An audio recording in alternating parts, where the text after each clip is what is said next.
Hello students, what if I tell you one simple trick that can turn a messy equation into a clean proportion in seconds? In today's problem, we are going to deal with such kind of a scenario.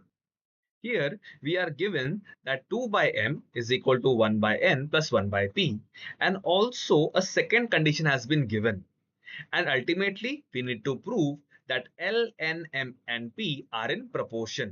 So whenever you see such kind of equation which involves reciprocals, the very first thing that should come to your mind is combine the right hand side, that is this part, into one single fraction, and then use this relation to substitute wherever it is required.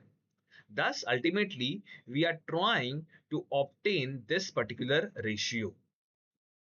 So this problem can be solved in 4 steps. So this is the equation that is given to us. Now we can combine the right hand side of this fraction, and this is where we arrive. Now we can cross multiply in this equation, and we get this expression, that is twice of np is equal to m times p plus n. Now we can use this given expression. Where can we substitute this?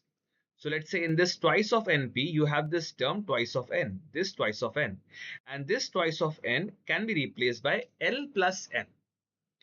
Now you can combine these two equations, and this is where you arrive. That is L plus m times p and m times p plus n.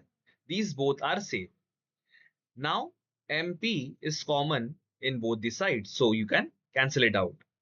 And ultimately, you are left with this particular arranging the terms. This is what you get. Thus, it is proved that L, N, M, and P are in proportion.